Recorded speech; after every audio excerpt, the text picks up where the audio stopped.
Again, I've been talking about the nature of awareness and being. And there have been questions about how does this relate to like paying attention to sensations, or how does it relate to mindfulness?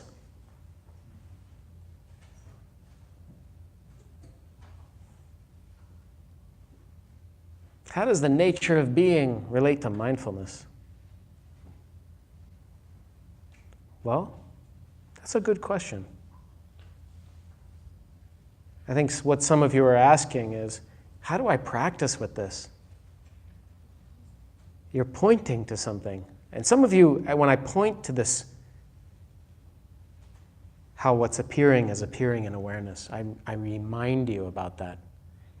You just experience it because you're actually already experiencing it. You recognize it, and then there's a lucid awareness with experience. There was already awareness here, and then you just notice it.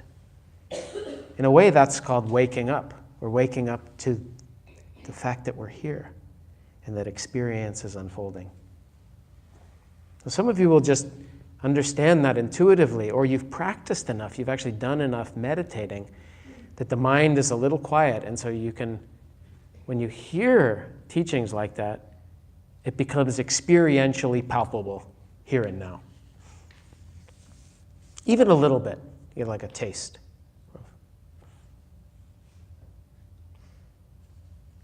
But I want to talk a little bit about how paying attention in the present, as we do with the breathing, or paying attention to the sensations in your body, paying attention to emotions and to the mind. How does that relate to this nature of awareness stuff or nature of being stuff?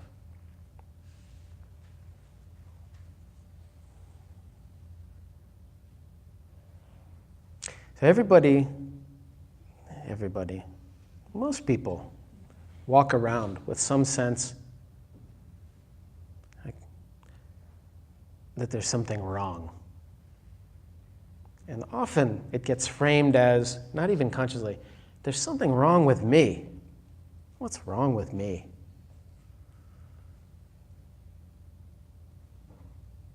And usually the answer to that people come up with, what's wrong with me, is, well, I haven't done the things that I need to do. I haven't gotten to where I'm supposed to be. I haven't become the person that I know I am or could be. And I haven't overcome the things about myself that I don't think are so great. That's usually the conclusion people have around the what's wrong with me part. In Dharma practice, the understanding is a little different. It's not exactly that is what's wrong with me. What's wrong with me, meaning you and me, but you too. I want you to know it's not just me. What's wrong with me? What's wrong is that we don't know how to relate to what is here. We don't understand what's going on here.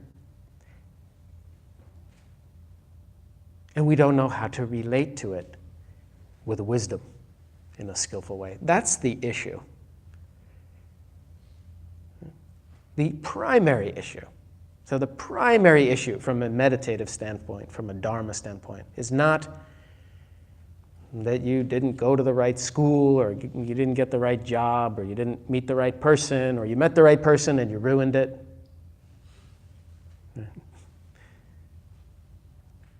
A few times. It's not primarily, where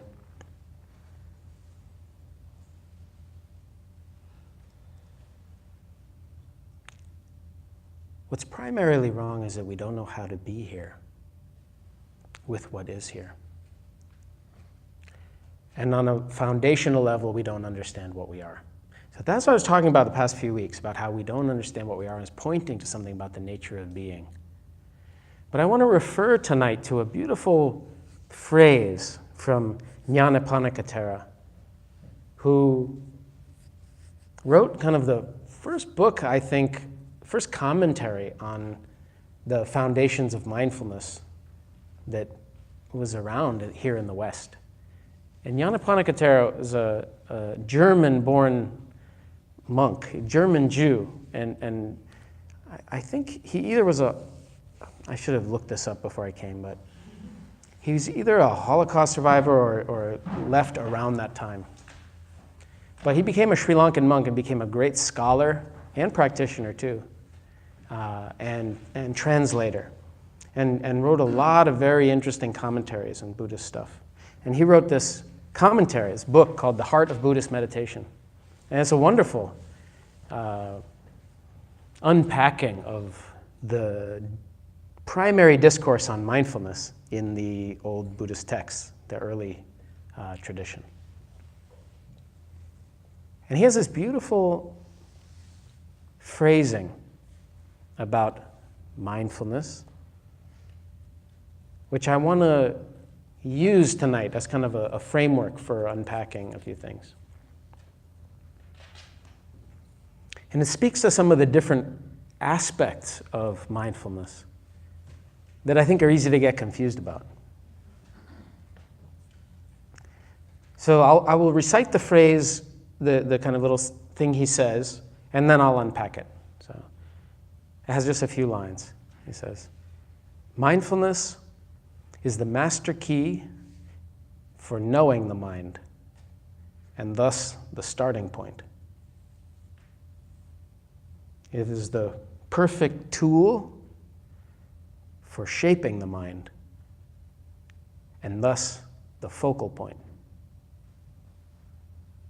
And it is the lofty manifestation of the achieved freedom of mind, and thus the culminating point. I'll say it again. So mindfulness is the master key for knowing the mind, and thus the starting point. It is the perfect tool for shaping the mind, and thus the focal point. And it is the lofty manifestation of the achieved freedom of mind, and thus the culminating point. So let's unpack this a little.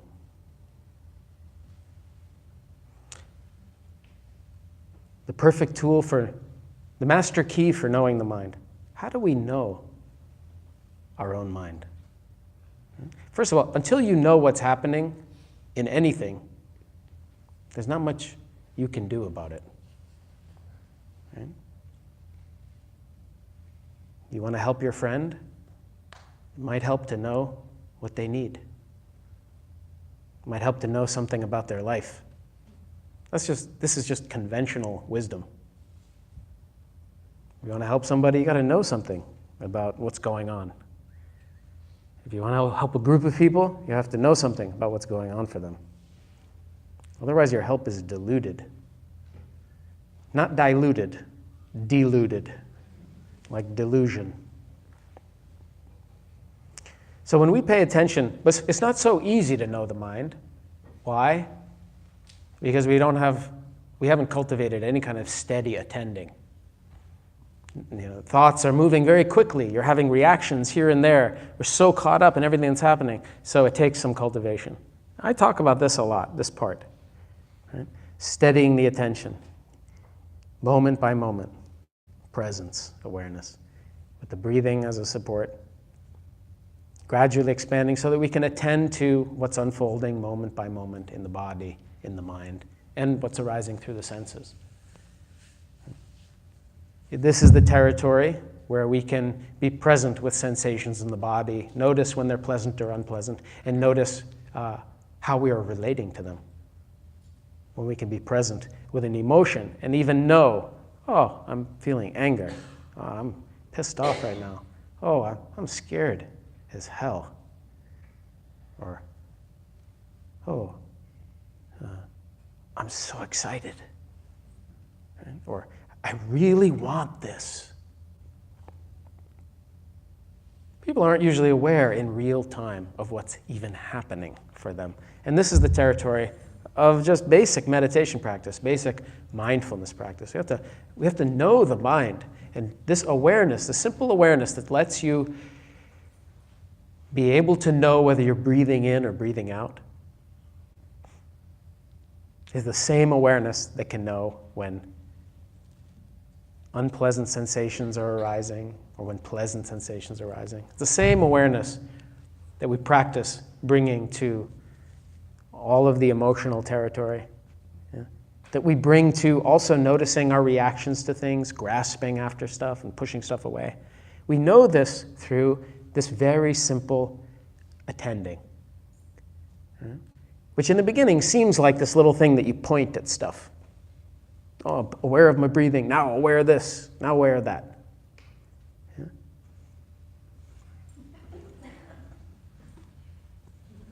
Right? As we get more steadily present, we actually learn how to be present. It gets more natural. We can even watch our own mind in real time. It's not even that advanced. It's normal once you start cultivating it. It's like anything can be normal. It seems to me, it's like walking, riding a bike. These are amazing feats. Reading. Takes time to learn these things. So anyway, we can learn to be present in this way. It takes repeated paying attention, watching our thoughts. So this simple awareness is the perfect tool for knowing the mind. The master key for knowing the mind.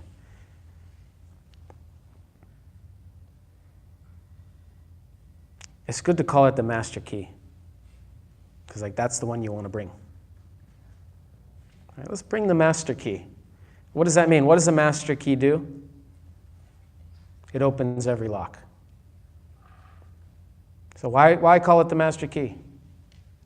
Because it's the simple key for knowing what's arising, no matter what it is.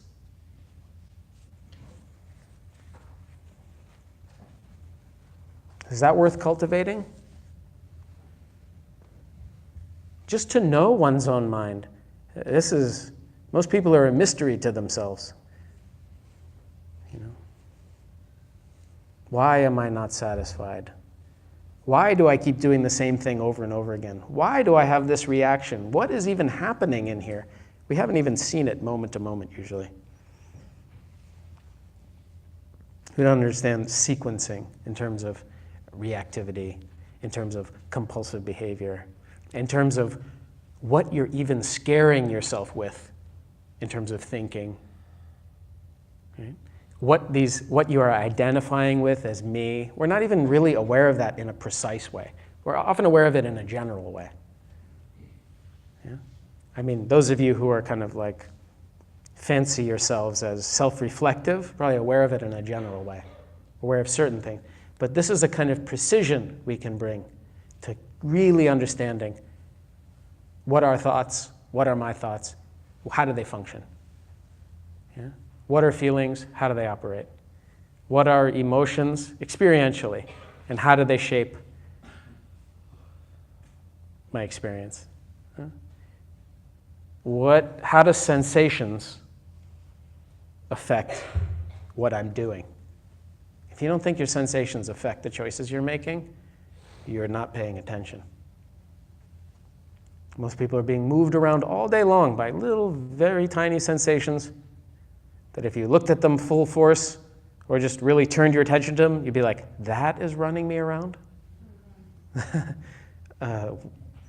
We would all object to that consciously because we don't see it, but it's happening.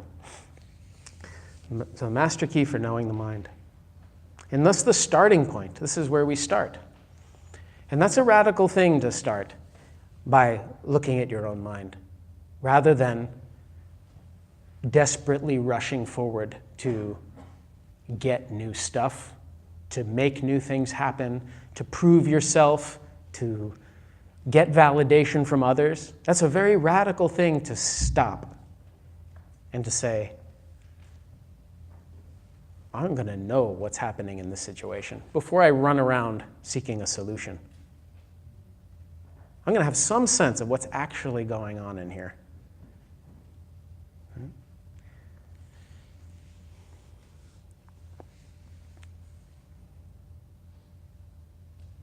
So we learn things, again, not just about the content of what's arising, but we learn things about the process. And we learn about the nature even of a thought, a feeling, an emotion. We start to see the characteristics of them, how they're impermanent, how they arise, and they're very momentary. They arise and pass, and how they arise due to conditions. Myriad conditions, and you can start to see some of the conditions. A feeling in the body gives rise, it kind of conditions a thought.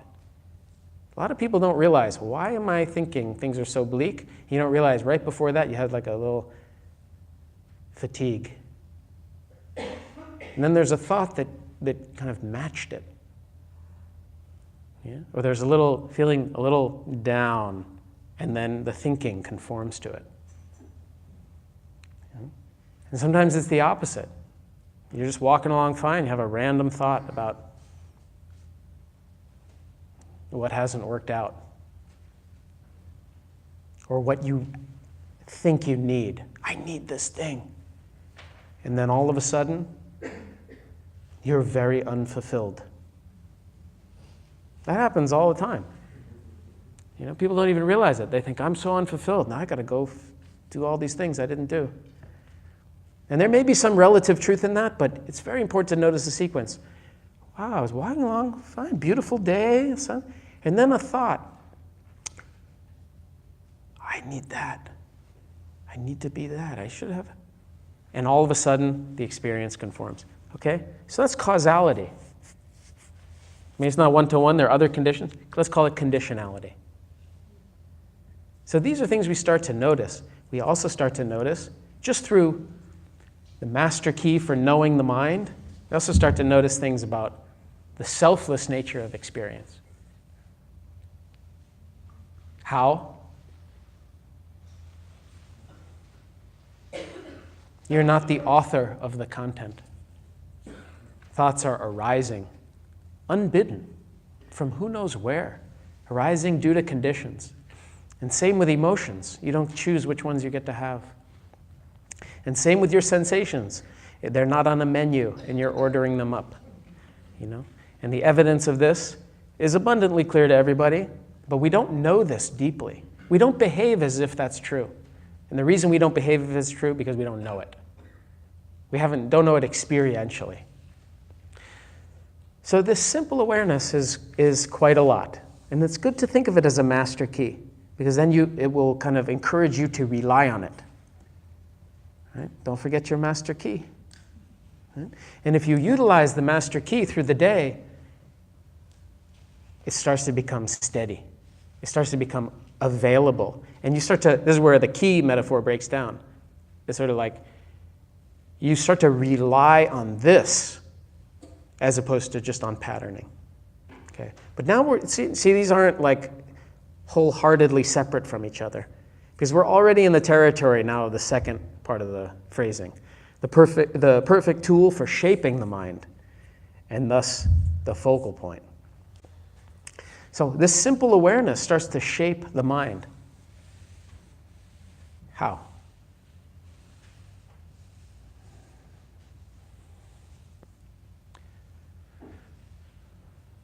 Well, for one, we're introducing this new mental factor into the picture, which is lucid awareness.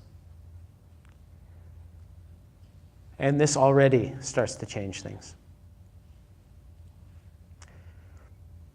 Without awareness, whatever you think is the way things are. Whatever you feel is just the sum total of experience. Ah, I'm so pissed off, so-and-so did this, and they didn't do this, and oh. There's nothing really else happening if there's not awareness present simultaneously. Once there's even a whisper of mindfulness present, it's already a little different. There's a whisper of space. There's a whisper of something else being here. Now there's, I am here with this thing. Whatever, loosely defined I. I'm here with this reaction. I'm here with this fear. I'm here with this thought. Now I'm here with this thing. Now there's a relationship with it. That's very different. Already, just that very little bit, the beginning. Is that different? This is the beginning of shaping the mind. We're actually shaping our relationship to experience, which radically changes experience itself. So this whisper of awareness, everybody likes to, I think in some spiritual kind of, especially like vague New Agey circles, they like quantum physics metaphors. And usually people doing that don't know anything about quantum physics. So when I was talking about this, I had a thought in my mind about how, so I'm going to use a quantum physics metaphor and say to you up front, I don't know anything about quantum physics. I don't even think this actually relates to it, but it's still a useful metaphor. And all it is, it's not actually even a metaphor. It's just to say that observing it changes it. If you don't know anything about quantum physics, I'm not going to explain that part to you. Because half the people in this room are more qualified than me to explain that. But just observing it changes it. At first, you may not appreciate this, but as the observing gets steadier, you will start to. Okay? It changes it in a few ways. One is that there's something here now with the experience, a relationship to it. When there's a relationship, there are now degrees of freedom and choice and space. There may be only 1 degree, but 1 degree is hugely different than 0. Okay? When there's no witnessing of what's happening, all the energy is in the state. When I'm here with it, now there's some energy in the witnessing. Let's make it a little dualistic for now, just for clarity's sake. There's some energy in the witnessing, and there's maybe a little less in the thing itself. There's some energy in the space. So it's not all the energy just in the thing. Do you see the mental physics of that? I said it. Mental physics.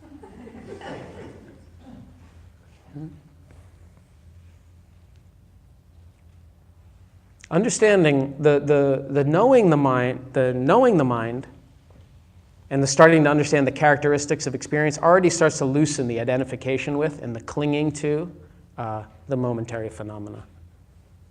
It already starts to change, just from knowing the mind. But at the same time, it starts to have this shaping power. There's a different way of relating now to what's arising. And what's arising is now arising in a space, the space of awareness, the space of being, the space of mindfulness, you could call it. But it's, in a way, it doesn't even seem like mindfulness. It starts to feel like something bigger. But let's call it mind. The space of mind, or the space of being. I like being because it just feels like it's happening on a different layer. Mind can seem too much like this, especially in the West. Okay. So we're already in the domain of being. Another aspect of the physics of it, the mental physics, is when you have in an engine, a little spark, an explosion in a small, what's that called? Cylinder. This just drives the engine. The piston. Thanks. Drives the piston.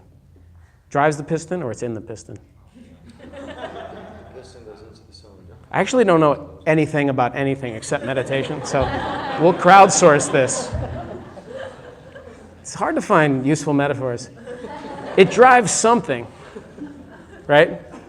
But it has to do with the space and the size of the explosion, right? Right? Is that true? I'm checking. Good. Okay. You have more space?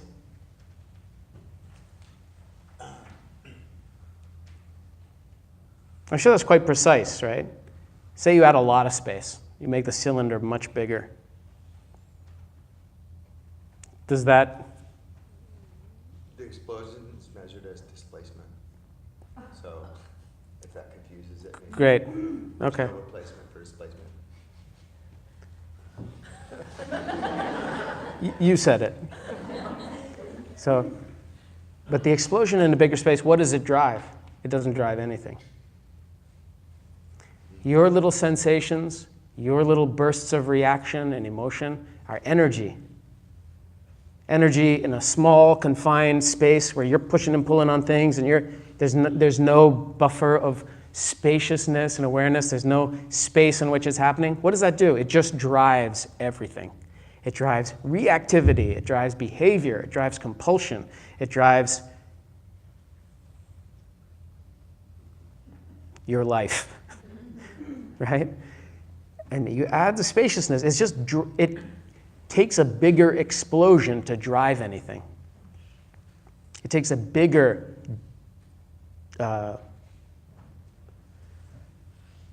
energetic thing.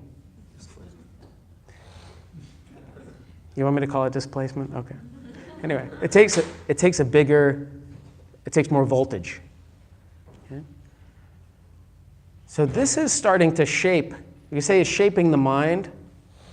It's shaping the mind. The perfect tool for shaping the mind.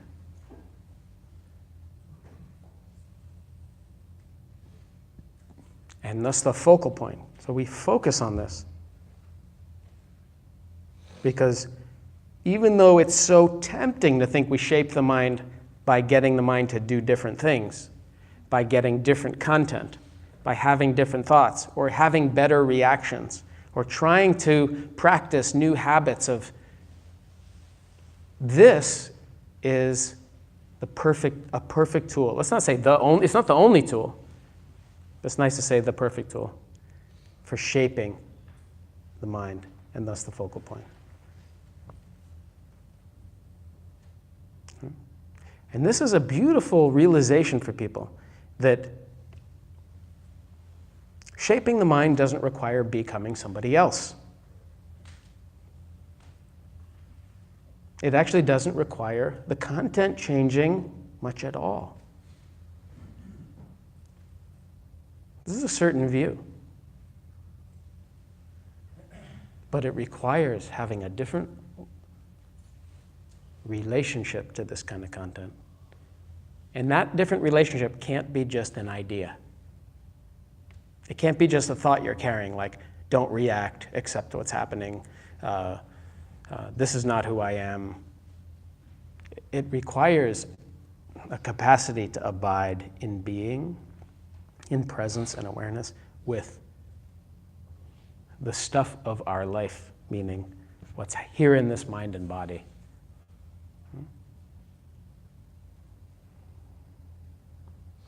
That's how you find peace. So it's like a paradox, really. Because you say, like, I didn't want to shape the mind like that. But the paradox is there's some peace here and now. But I wanted to shape the mind. You know, people like to shape their body. Like, total, what are they? You know, they have shows like that. I don't know about TV either, so you'll have to tell me. Perfect weight, you know, perfect body makeover or something. Right? I know it's not that. You know, whatever. People love that. You know, like, let's just redo this thing and make it all shiny, right? And people love that version mentally too. Like, let's just redo it all, makeover of the thought. You know, and like, now I'm doing generosity. Now I'm doing like, you know, like appreciating everybody. Now I'm doing kindness. You know, and it usually doesn't last that long.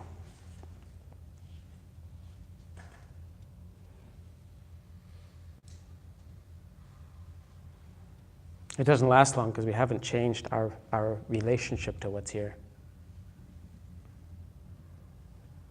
We haven't made peace with the phenomena of the mind and body.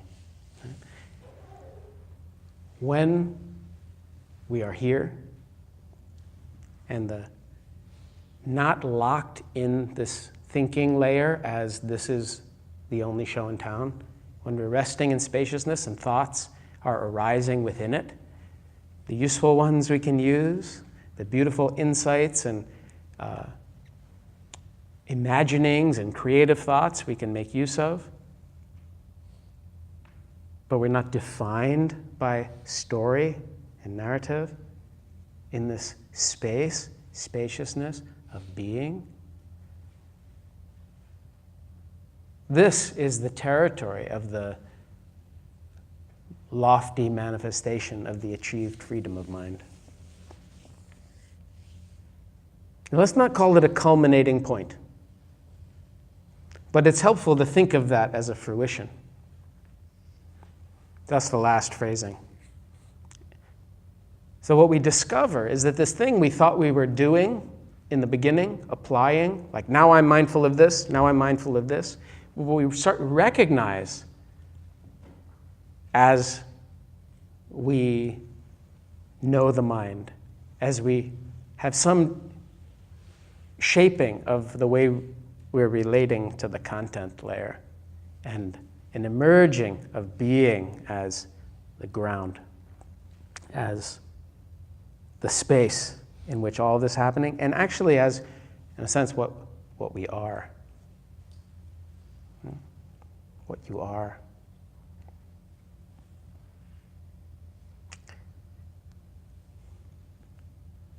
This is the fruition of the mind that is not overlaid, that's not confused, that's not occluded.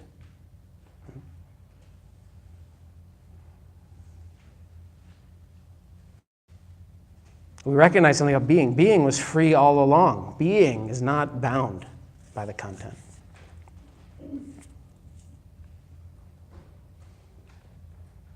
Being, your being, is not decreased one iota by what has happened to you in your life, or even what you have done. It has not been decreased by the things that you look at and feel ashamed about.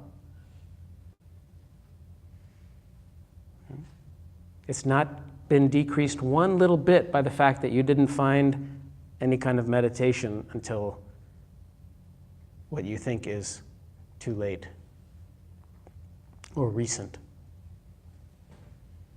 Not one bit. This being is actually the nature. It's the same as this awareness that we think we're doing. In the beginning, we sort of realize, no, this is actually what's here. This is what's here. It's just that we're so caught up, we don't notice it. And we're so identified with the wrong things.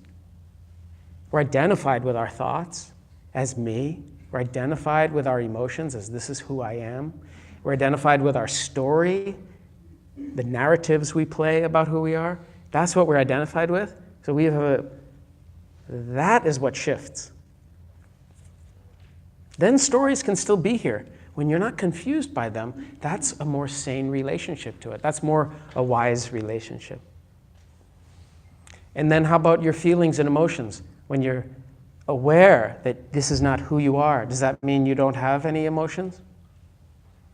Quite the contrary. It means it's okay now to have emotions. It means you can let them be full. Feel the energy of being alive and being a human being. And make use of the energy of these states, even states that used to scare you, like anger or rage or fear or terror.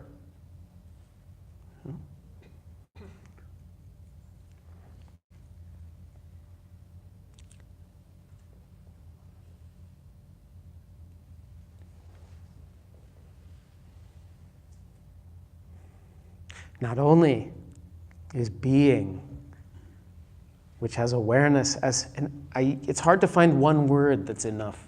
I say being and awareness as one thing, synonymous. not only has it not been decreased by all the things you think you've done or that have happened to you, that you worry that have damaged you or left you incomplete or whatever. And so many people are walking around with some version of this. So many, which is to say almost everybody.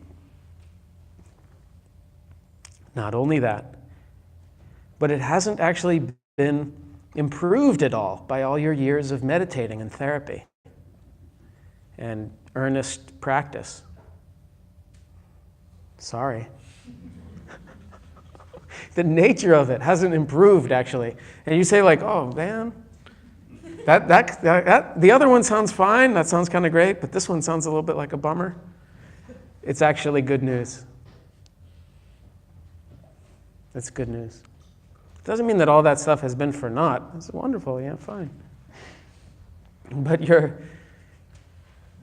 what happens as we go through practice and practicing is that we start to rest in this manifestation of the achieved freedom of mind and recognize it as the same awareness that was here in the beginning when we were desperately trying to pay attention to the breathing for a few seconds. Yeah. It's the same. It's just that we're too occluded or caught up to notice it. And certainly to recognize ourselves as that. Right? When you're pushing and pulling on everything, it's hard to rest. And it's hard to notice what's here.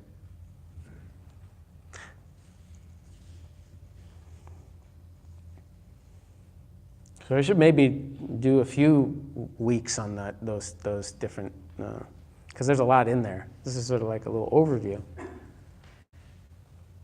But you hear that the state of affairs here is partly it's a question of relationship and of insight, because we don't know how it is in here, and so we don't know how to relate to it skillfully.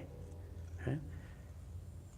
So this awareness, and if you're just starting out, and you might hear that the stuff about being and nature of awareness and think like, I want that one, but I don't know what really that is. It's enough to know, just paying attention to the breathing, this is the path. So just to reiterate, Nyanaponika Thera says, mindfulness is the master key for knowing the mind, and thus the starting point. It is the perfect tool for shaping the mind, and thus the focal point. And it is the lofty manifestation of the achieved freedom of mind, and thus the culminating point.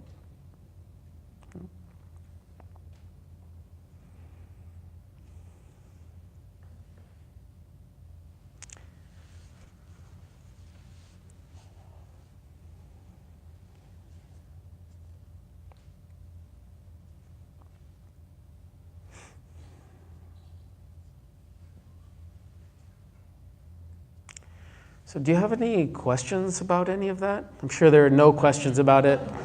I hope all the questions aren't about physics, you know?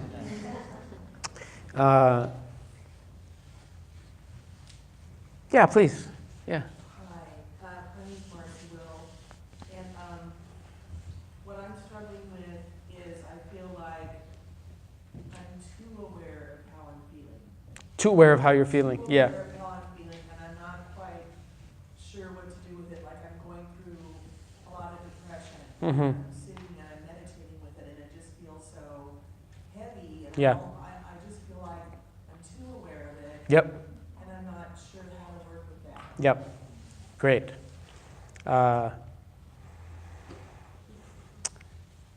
When I'm teaching to a room full of minds, I have to say something general. And the nice thing about us dialoguing is we can talk more specifically. Right? And so all of you are having different types of experiences. So that's a preamble to what I'm going to say. You're probably right. I would trust your intuition about it. So there are different elements of practice. One is awareness. Another is unification of mind or stability. Right?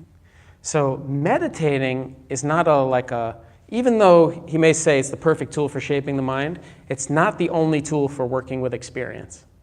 Right? So if you are, with a lot of things we may struggle with, there may be an energetic component to it. So sitting in meditation, even though it's an awareness builder or stabilizer, often energetically it can be a little stagnant for people. So if there's like feelings of depression, it can be very helpful to be physical, to actually get up and move or do something very vigorous, right? And so that's a whole aspect of the energetic side of practice, which is very useful to tailor individually a little bit. So I'm glad you asked about that. Because you can still have awareness present, but you're using awareness then to make skillful decisions about what is helpful. And you're using your own experience as the guide. So you can pay attention. So like you can be aware running. You can be aware doing whatever people do for exercise, so sometimes actually connecting with people might be more helpful than sitting alone and meditating. Right? And I think you just want to, it's almost like you want to work with, but when you're doing that, you can be aware and connecting, and you can notice cause and effect in your experience. Oh, I noticed somebody brought up a question a little bit like that. And I said, the Buddha was always giving people different practices. And part of the thing that makes the Buddha was that he could read people's karma and tell what they needed. So the texts are full of him giving people all these obscure things to do and having them wake up. I take, even not being a Buddha, and certainly not being omniscient or being able to read, I still take liberty from that. So this one person was talking, I said, let's say there's the 50 burpee sutta. So you're meditating, you feel this heavy sinking feeling, you get very depressed, get up and do 50 burpees and then sit back down. Burpee is like a weird jumping exercise for those of you who, you jump up, it's very energetic, it's very hard. And because what I was sensing was that actually the energy was collapsing a little bit, sinking. And that is that happens for anybody, the mind gets more depressive. So I think you're probably right. So awareness is not the only thing that's happening. Yeah. There's also these energetic dimension, and there's really something about there's also the samadhi, the collectedness of mind. And sometimes you might notice the mind can get more collected doing something physical. I don't want people so my hesitation saying this broadly is that a lot of times people are like, oh, I go running, that's my meditation. Oh, I go surfing, that's my meditation. I say, great. But most people doing that aren't actually watching the mind. So they're not, it's like meditative, but it's not the same as meditation. So I would encourage people to do both, right? Is that helpful? What do you mean by both? Both, do your physical stuff and to do some sitting meditation, or some meditation where you're watching the mind. You could even do that as walking meditation, where you walk back and forth. And I would experiment with that rather than sitting, especially if the sitting is getting stagnant energetically. Practice, you could do vigorous walking. You want to do something that doesn't require you to do much problem solving, so you can watch the mind and start to have insight into how this whole thing is functioning. That's the thing I don't want people to miss when they say oh, surfing's my meditation, or I get it, yeah, but I don't want people to miss the insight side of it. Make sense? But I think you should feel free to work with the energy side. It's very important. And start to notice cause and effect and trust your experience. Your experience is more reliable than any particular teacher because nobody else knows your experience. But it is helpful to get guidance around how does this accord with the kind of heart of the practice. Yeah. So I think I would be interested to see if you play with that, how that affects what you're describing. Yeah, thank you. Yeah, please. This actually leads into something that I've been thinking about for quite a while, and I felt very heartened by what you said about physical manifestations until you said, all right, running's your meditation, surfing's your meditation, but that's not enough. Yeah. Because the only time I am able to have any sense of the spaciousness that you're talking about, Yeah. where I can have thoughts but be aware Mm. that that's happening, is when I'm swimming laps. Oh, swimming, yeah, So it's the repetitive nature. Yeah. of it, it's listening to your breathing. Great. But when I'm sitting, yeah, I find it very difficult to access that, and I would love sure. to What have happens when you are sitting? Like, what is it that is happening? the space narrows. Uh-huh. There is a sense of what the other phrase you use, the capacity to abide, but there's not so much Mhm. when I'm sitting. Yeah, There's an impatience. impatience, yep. Mhm. That doesn't arise when I'm doing a long swim. Totally, yeah. So, That's why it's useful. so that's why what's the it's? That's why the sitting is useful. Oh, okay. Can you make that transition? Yeah, yeah. So I get what you're saying. You know, it's sort of like,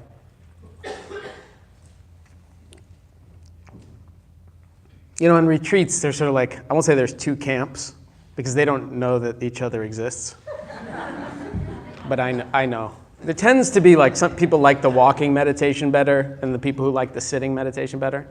The people who like the sitting are like, why do I have to do this walking meditation? I'm so much more still and aware when I'm sitting. It's so much more spacious. I'm having insight. When I'm walking, I'm just distracted. I'm all over the place. It's like, can't I just sit? And the other gang, the other group is the opposite. It's like, I love the walking meditation. I'm present. My senses are open and available. I just feel like present. I feel like this is what it's about, you know? But the sitting, I'm in there. My mind's racing all over the place. Like, can I just walk? The people who don't like the walking, you know what I tell them? I say, okay, because the retreat has a schedule. You sit for 45 minutes, walk for 45 minutes, sit for 40 minutes. I was like, okay, I want you to walk for 2 hours straight. I want you to just walk back and forth and just keep staying present with the feet. And I want you to see what you discover, you know. And for the people who don't like the sitting, I say, like, don't skip a single sitting. You just sit. Because there's usually something very valuable for people in the one they find more difficult. Yeah. That thing of feeling like trapped in yourself, like it's closing down, and you know it's not spacious, and the mind is racing. It's like, yeah, we want you to be able to abide right here without anything happening. You can't go take your walk. You can't go. You know, I get people like, I'm so mindful. Like people are like ultra marathon people. I'm so mindful marathon. It's like how are you at home? And it's like, I can't wait to get out and run. That's why you need to sit down and meditate. You know, we want to you see what I'm saying? So we want to find spaciousness in a way that's not dependent on conditions. And everybody's got their natural way that it's easier, but there's something very valuable in the thing that's not easier. So it's not like you should stop swimming. That's wonderful.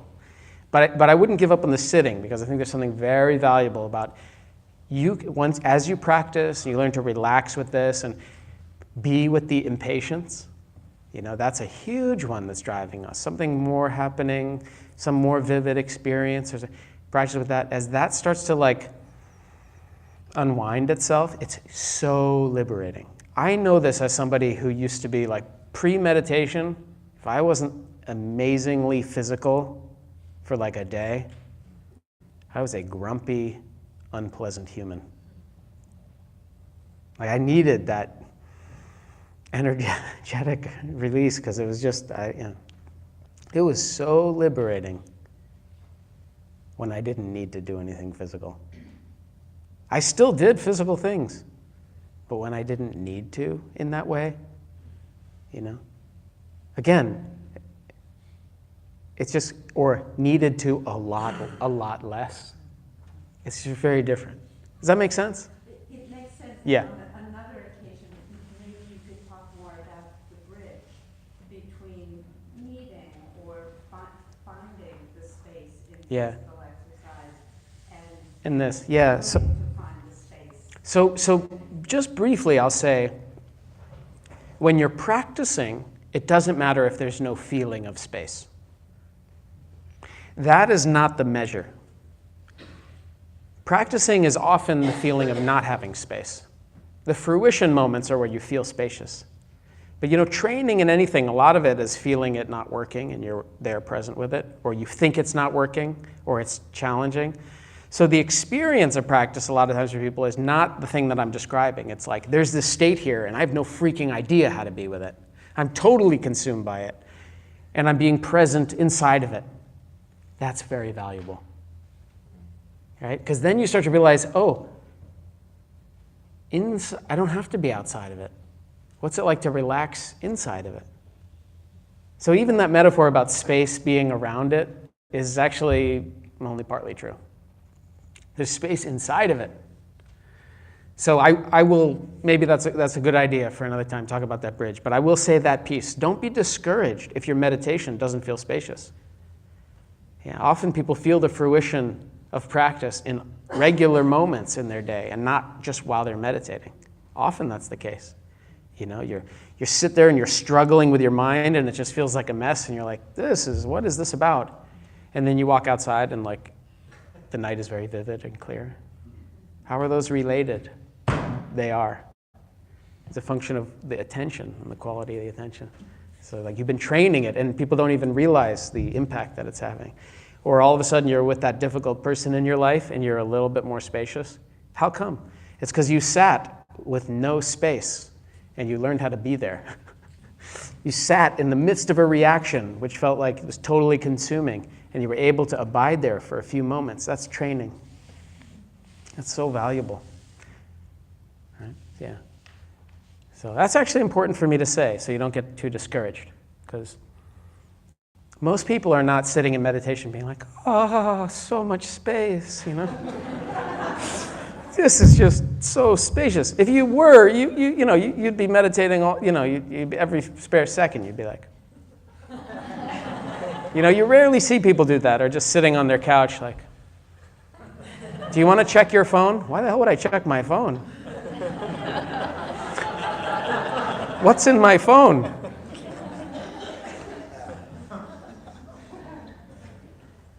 Right?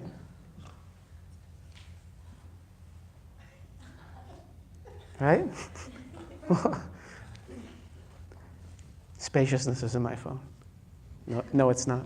It's not in your phone. Yeah. Okay, so you said one thing in passing with mindfulness, even these states that used to scare you before, like anger and rage. Yeah. You can figure out a way of making those helpful. Yeah. For you. I want to hear more about. You want to hear more about how to make anger and rage, or states that used to scare you, make them, allow them to fuel you. Yeah.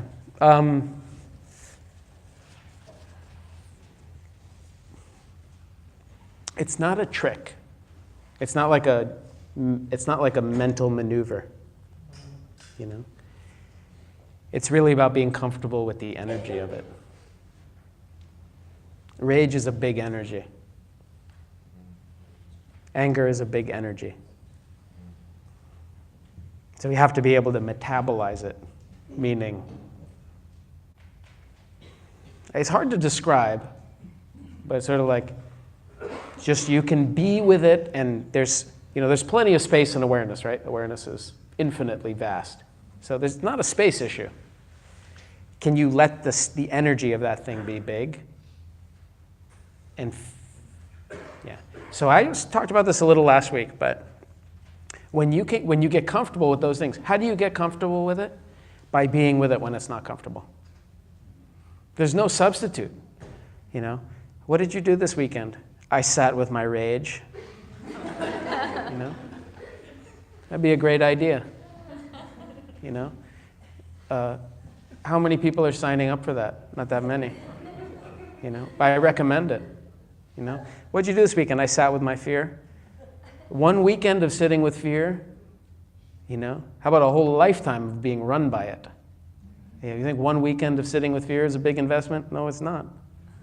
And might that be worth it to get a little more comfortable with fear as a state, as opposed to just always being pointed at the things you think you're afraid of, but actually being with the state of fear itself, which is the thing that is so overwhelming? That might be very valuable. And it's actually about getting comfortable with these states as energies, and you can't. They literally stop scaring you, because it's like anything else.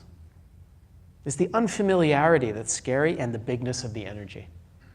Yeah. But the bigness of the energy is the thing that can be used when you're not pushing it away or holding it at bay so that it doesn't explode through you. Yeah. And that's a little bit hard to describe that as a bodily thing, or as a kind of systemic thing, but it's really just about embracing the energy of it and getting comfortable with it, and that is a process. Yeah. Super worthwhile. If you do the weekend thing, I'd love to hear about it. You know, I said this, I say things in passing, and then I will have to stop after this, but I say things in passing, and occasionally people really take it seriously. Usually the experience of teaching this stuff is of not being taken seriously. Really. People say like, oh yeah, wow, that sounds really great, but people don't take it seriously. They don't really do it, because it sounds like, yeah, that's speaking to me, or I think I know what you're saying, that's really, Some people, other people are like, you don't know what you're talking about, but like I remember saying something offhand one time, and this woman, this young woman, came back the next week and she said, you said something about how we're always running away from the feelings. I forget what it was, some version of we're always running away from the feelings that are present here. She's like, so I went home and I spent the weekend, I just sat with my feelings. She was like new to meditation. And she was like, and I just was aware of how they were coming, and I'd be with one for a while, and then it would go away, and then another one would come, and I was with it. I get goosebumps just telling the story. It's like somebody without a meditation background. She's just spent the weekend at home, sitting with herself, and being with her experience. And that is radical. Right? And it's profound. And you could tell it was transformative just by the way she described it. So you could be inspired by that. Okay, there's probably more on that too. There's more on everything. We'll get to it later.